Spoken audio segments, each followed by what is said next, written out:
has been going well so far. I hope you've had a great year so far, a great month, because today we're talking about all of my five-star reads of the year so far. As I'm filming this, it's the last week of June, and I do not anticipate reading any other 5-star reads because it's my birthday weekend coming up. Yay! So I'm going to the French Riviera for a trip with friends for my birthday, and so I'm prioritizing quick, easy reads right now that I do not anticipate being a 5-star. I would like to be surprised, but I'm not anticipating that. So I thought we would talk about all of my 5 stars of this year so far. I feel like I don't have a lot. I'm sorry if you hear the noise on the background. My upstairs neighbor decided to maybe sprinkling. I hope you don't hear too much of that. I'm gonna try to cut it out if it's too much. But yeah, I have here 1, 2, 3, 4, 5, 6 books plus 3. 1, 2, 3 books to talk about. I've had 6 5-star reads so far this year, and some other favorites, but they were not quite a 5-star. And I was looking at my fable stats here. I see I've read 35 books this year.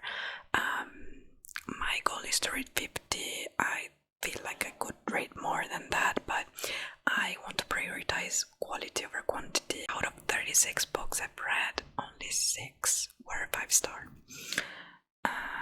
Yeah, and I feel like I'm not that picky, you know. Maybe I am though. I don't know. So yeah, I've finished 36 books so far this year, with May being my worst month because in April I read Sunrise on the Reaping, which put me on a reading slump. So then in May I didn't read much, and I feel like the books I did read were not amazing, you know what I mean? So yeah, but June we are kicking it back up. June, I think it's the most full-length books I've read this year, without counting, you know, the novellas and stuff. But yeah, my most read genre this year is romance with 25 books, which is surprising to me because my number one genre has always been fantasy, and in my head it's fantasy. I wonder if this counts romantasy as romance or as fantasy, I don't know, or both, whatever, I don't know. But then I've read 10 fantasy books, 6 short stories, 3 fiction books, and 3 graphic novels. My average star rating this year so far is 3.5. 3.5. Before I start talking about my 5-star books of the year so far, make sure you comment down below your favorite reads of this year so far. I feel like June is a great moment to look back and reflect on your reading. So yeah, don't forget to comment your favorite reads so far this year. But yeah, first and foremost, let's talk about a graphic novel.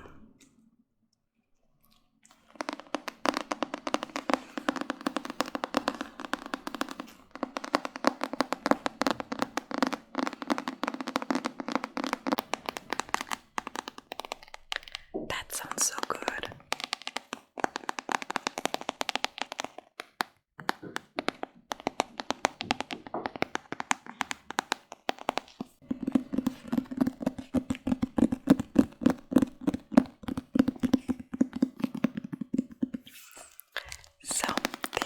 is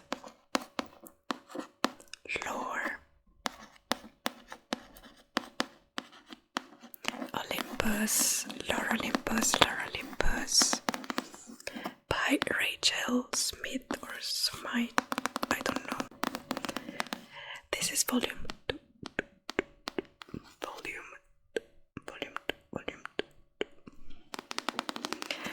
This was a 5-star for me, but since it's volume 2, I'm not going to go into what it talks about, obviously, because that would be a spoiler. This is a graphic novel series of 8 volumes. I believe the 8th volume came out recently. They are quite thick, but it's graphic novel, so you read it in one sitting. You can read it in one sitting, which is what I did. And this second volume was phenomenal, stunning, no notes. Honorable mention to the first volume.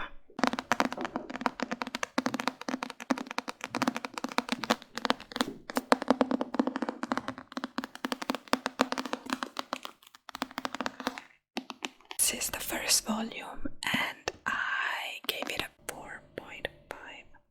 So this is also making the list of my favorite books of the year.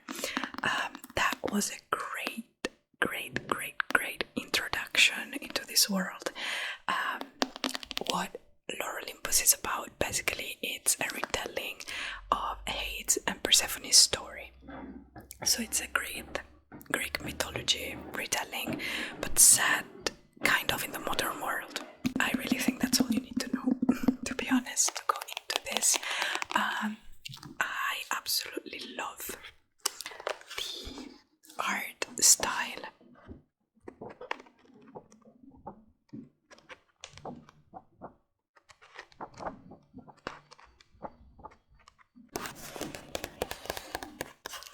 And I love how the author is able to portray emotions so vividly, and also how she makes use of colors as a narration tool.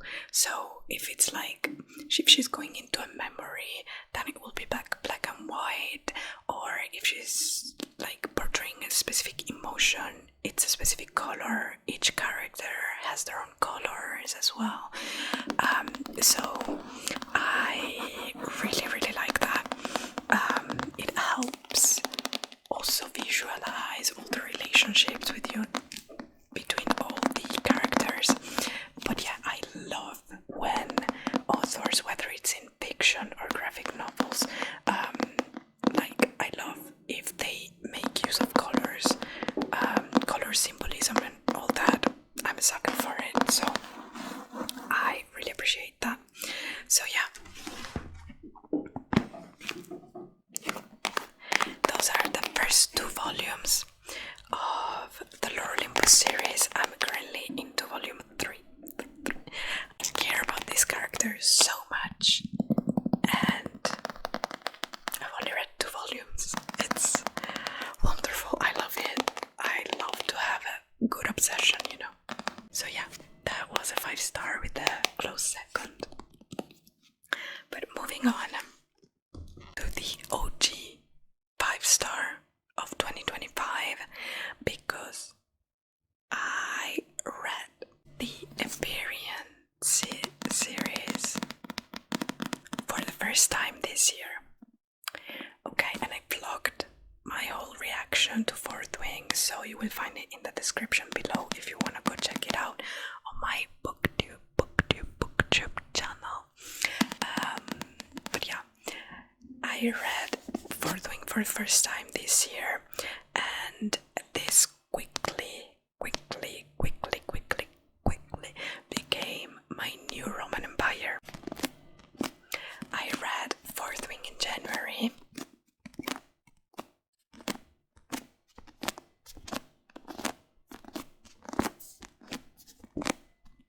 Became obsessed and went straight into the other 2 books. But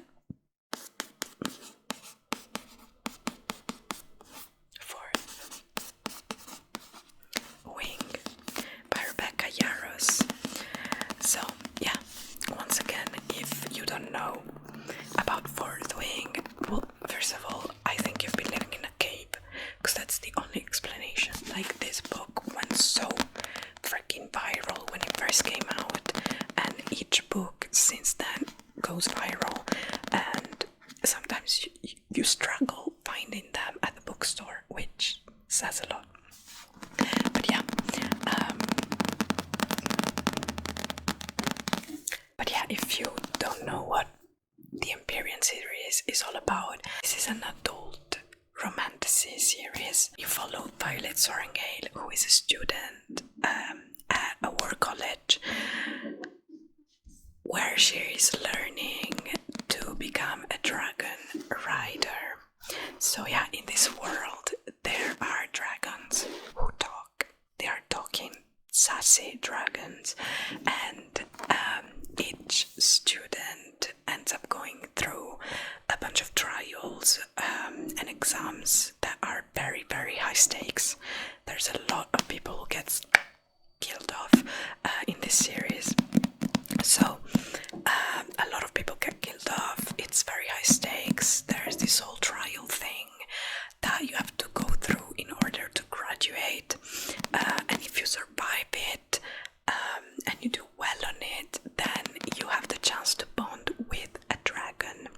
So each character bonds with a dragon, and once the bond is created, then they can talk directly to their dragons, and we see their thoughts, their conversations, etc., which is really cool. That's one of the best parts of this book, to be honest. It's a fantasy series, so obviously the main character at some point discovers that not everything is what it seems and what she was brought up believing, and it goes from there. This is a romantasy, so there is a strong romance subplot, which is an enemies to lovers, which is very, very well done in my opinion. There's a lot of tension. There's a lot of flirting, and my number one book boyfriend came out of this series. His name is Zayden Ryerson. So if you don't know him, you're welcome. That was a 5-star, and after I finished Fourth Wing, obviously I went right into Iron Flame, which is the second book.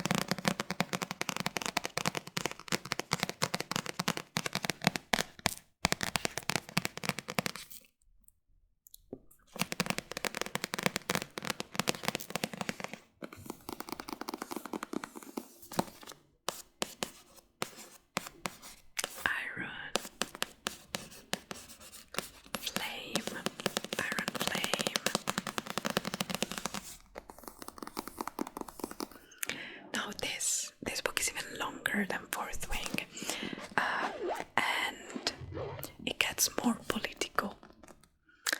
So for a lot of people it's kind of a controversial book, because a lot of people loved it, a lot of people hated it, and I feel like the majority of the people didn't really appreciate this much. They felt like it suffered from second book syndrome, especially in fantasy series. That can happen, where the second book kind of gets more political because you discover more about the world, etc., etc., and so the story kind of stagnates. But I didn't feel like that at all. Actually, this was my one and only six star of the year.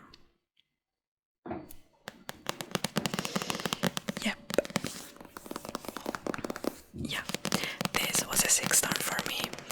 I absolutely love getting the political side and details about a fantasy world, and I feel like we've discovered a lot in this book, but it was told little by little. I don't know if the world building really worked for me, so I really liked Iron Flame.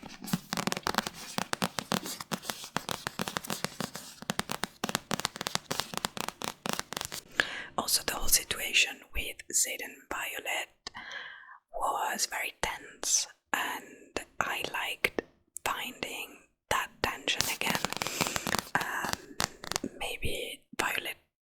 bit annoying at some points, because I was just like, just give him a chance. But yeah, I like that it made me fly through this 600 plus pages book. So yeah, I really love the Iron Flame, and I'm going to defend it with my whole life. I don't care. If you didn't like it, I'm sorry, but that was a 6-star for me. So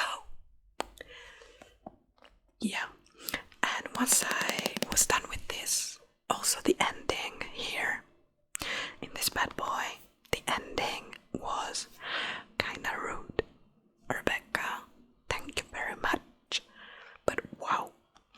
So once I finished this, actually I had a tiny reading slump because I couldn't get over it. Like, my reaction to this ending was so visceral. I felt it down to my bones, and I kept talking about this. I couldn't.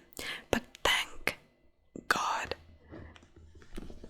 for the fact that Onyx Storm was already out by the time I was done with Iron Flame. So once I got over the initial shock of the cliffhanger that this book gave us, I went ahead and I went straight into Onyx Storm.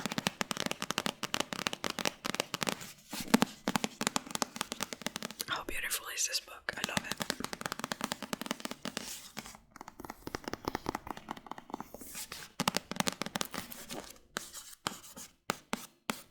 Onyx Storm. All of these titles have a very specific reason to be. So I love that about this series.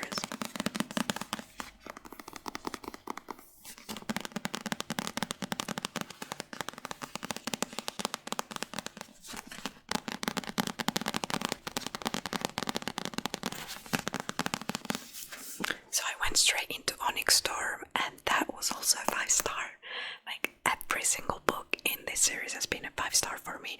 I know that a lot of people feel like the series is getting worse and worse. I do not agree at all. I feel like actually it's getting better and better. Like, Fourth Wing was very it was very romance heavy, first of all, and also it was like the characters existed in this bubble of the college, and once the bubble popped, then you find out about this whole world, and I love that. I'm so like, there is so much to get into, and I have so many theories. So I would love to go back and reread everything, because every tiny little thing these characters say has a reason to be. So yeah, that was also a 5-star. And I love the Empyrean series. I love it. Moving on, I have Kindle books to talk about. So actually, I forgot about one of them. So actually, maybe it's 7 5-stars this year. So the first book we're talking about is Daisy Jones and the Six.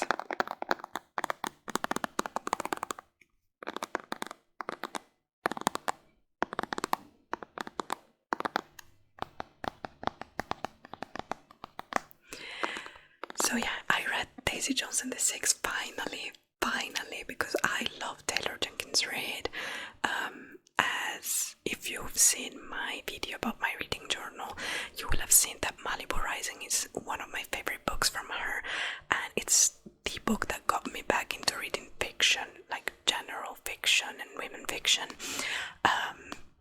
So I really wanted to go on and read all the books in her Hollywood historical fiction kind of series. I haven't finished them yet, but this year I read Daisy Jones and the Six, which I don't know why I put off for so long, but yeah, I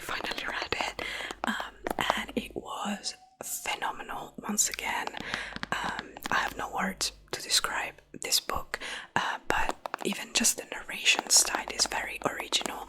So it's narrated as an interview, so you will read like what each character says, but it's put together so that it feels like a smooth narration. It flows very well, and it talks about Daisy Jones and the Six, which was a band. It was the most famous band in this world in the 70s in the US, and it follows their ascent and their crash, because one day after a concert, randomly in the middle of a world tour, they stopped touring. There's also a TV show that's very well made, I feel. I still preferred the book, but the TV show is very close to the book, and I really liked it. I love the casting as well. Amazing job. So yeah, that was a 5-star. I've loved every single character, even the annoying ones, because there are some annoying ones, and I loved the setting as well. With her books, I can always imagine things very vividly, so I really appreciate that.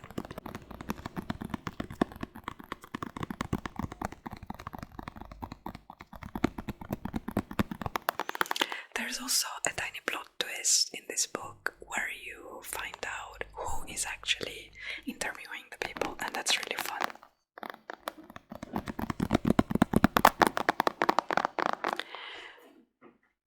And it talks about quite a lot of triggering and toxic stuff, so check your trigger warnings before you go into this.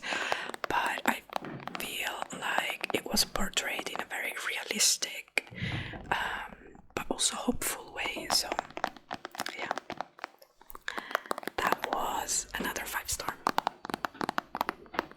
After reading Daisy Jones and the Six, I was on a hunt for a book that would give me the same vibes. And around that time, The Favorites was really popular, so I picked it up and I read The Favorites by Lane Fargo.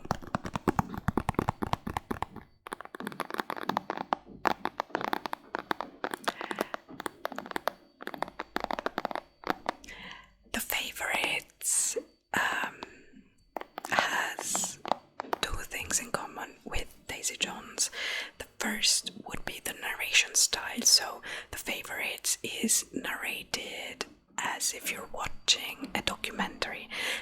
The best way I can explain it is you're watching a documentary about Cat and I forget the name of the MMC, but these two very famous ice dancers, I should say, and their career and how they went like mega famous.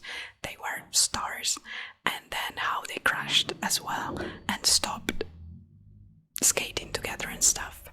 And you're watching it with Kat. So Kat is giving you like the inside scoops while you watch. She's giving you her commentary, and she's giving you what actually happened behind the scenes that no one knows about. So you're sitting on the sofa with Kat watching a documentary about her and her ex ice skating partner and lover, and she's giving you the inside scoops about everything. So the way this book is written is so good, because on one hand you have some normal narration chapters where Kat gives you, her POV, and then all throughout the book you're reading kind of the script of the documentary, where all the other characters give their POVs on things, or the ones that were interviewed for the documentary anyway. So this was a very quick, very fun read. It's drama, 100% drama. Their relationship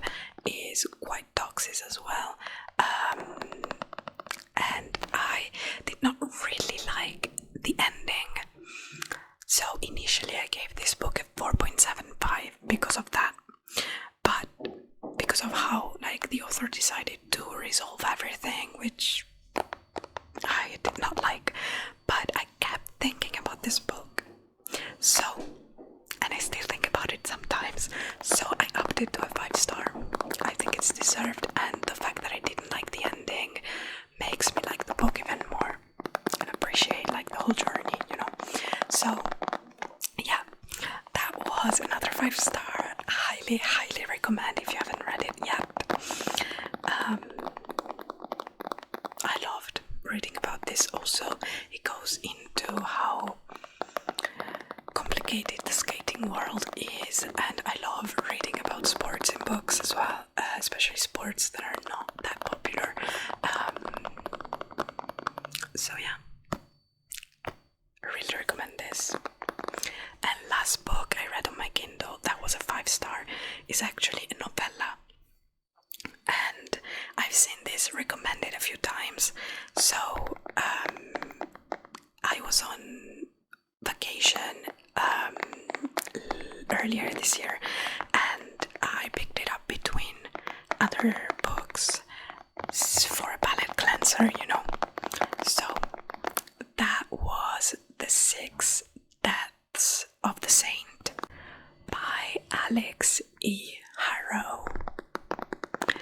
This is a novella. It's 32 pages, I believe, but it feels like a full-length novel. I have no idea how the author could put that much into a 30 pages novella, you know, but that was crazy. That was crazy. Amazing. 5-star. This novella talks about, well, actually, first of all, this novella is also written in a very particular way.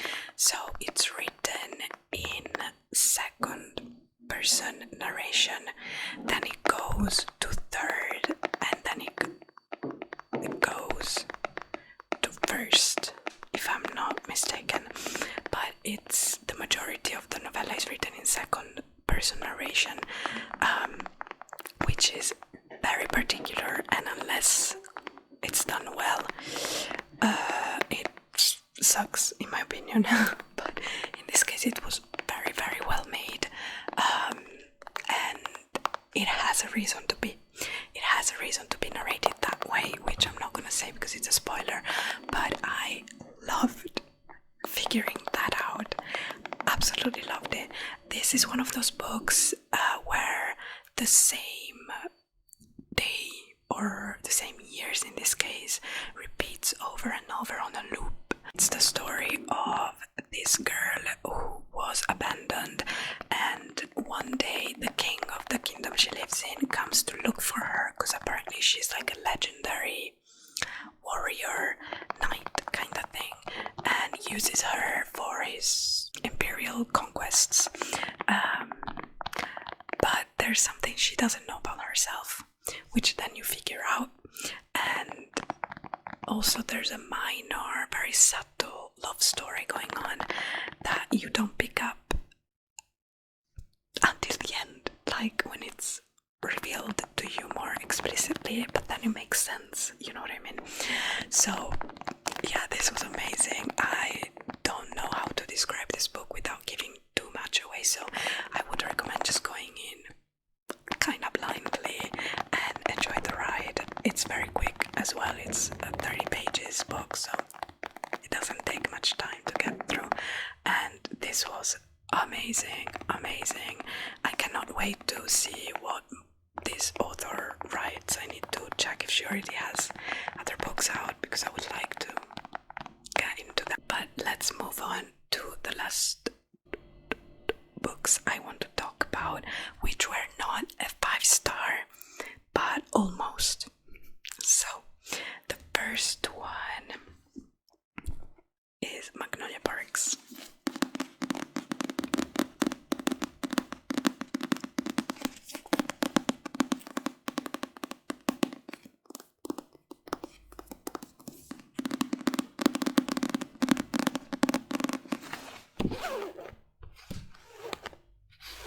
I gave this book a 4.25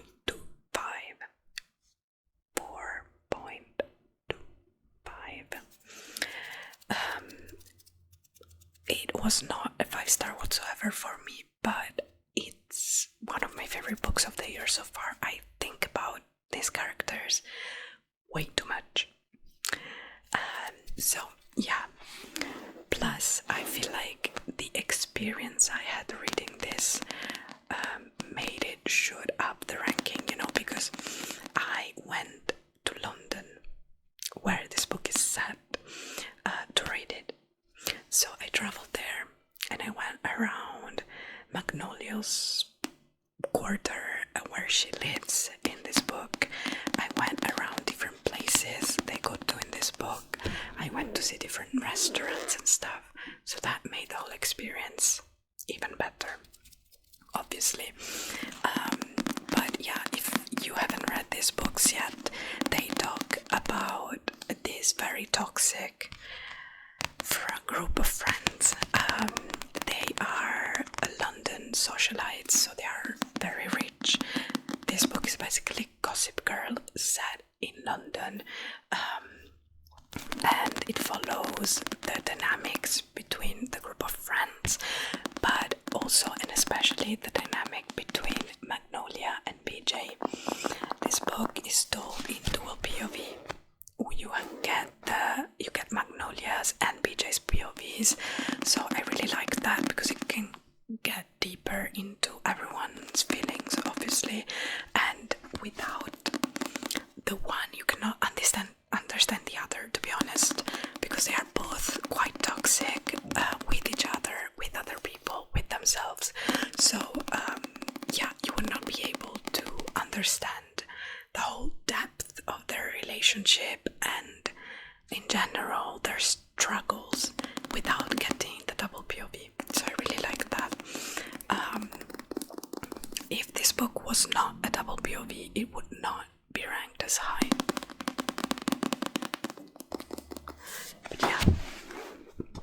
But yeah, I wouldn't say this is a romance book. It's more of a character study where nothing much happens apart from, the stuff with the relationship, and you never quite know if you're actually rooting for them to work things out or not.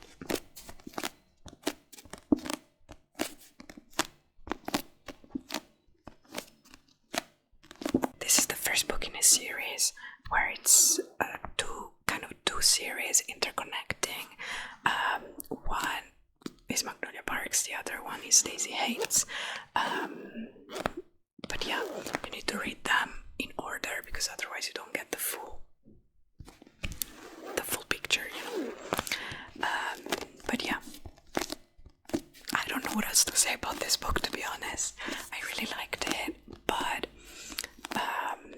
it was very toxic and people were kind of annoying, but in a good way. You know what I mean? There's annoying in a bad way and annoying in a good way, and this was the good way. There are some very good characters in this as well, who help other characters work things through, etc. So overall, I would recommend it, but you need to read it when you're emotionally and mentally ready for emotional damage.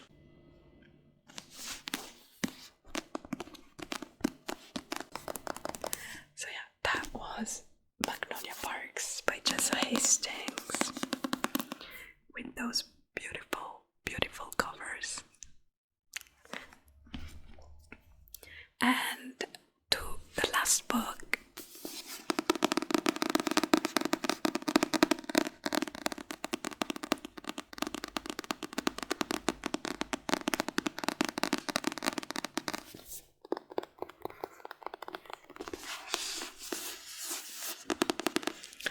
Which is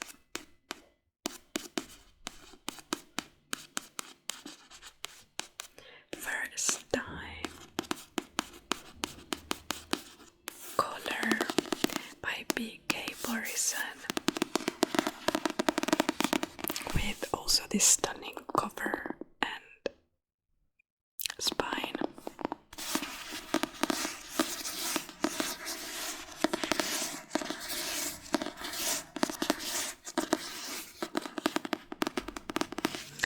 this was a 4.5. 4.5. This book gave me the 5-star feelings throughout the whole first half. And then I kind of lost that, but not in a bad way. Just like I didn't get those feelings anymore.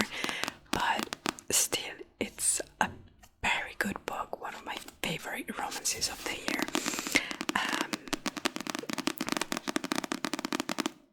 I just loved everything about this book. There isn't a single thing I dislike about this book. It talks about Hayden and Lucy. Hayden is the host of a radio show about romance, and one day he receives a call from Lucy's daughter, who is trying to find her mom a date. So then Lucy goes on to the radio show and tries to find a date that way, but ends up falling in love with Hayden. I loved their dynamic. It's very fun, very realistic it felt. So yeah, I love Hayden as an MMC as well. He had a lot of things to work through, but he did for her and also thanks to her. And when they finally, this is a slow burn. This is a slow burn, which I loved. I love a slow burn. It's my favorite kind of romance. So until like the last third of this book, they don't even kiss. So I really like that. And yeah, I loved also the dynamic between Hayden and Lucy's daughter. And yeah, every single character I loved, honestly. Even the side characters. So I would highly recommend 4.5. So those were all my favorite books of the year so far, or my 5 stars, 5-star reads, and some of my favorites, some honorable mentions. So I hope you enjoyed. Let me know if you have any books in common with my list, and yeah, let me know your 5-star reads of the year so far. And yeah, I hope you have a good day or night, a good rest of your day or a good night wherever you are. Do not forget to like this video if you enjoy it, and subscribe, join our little growing Bookish family. And yeah, I will see you next week.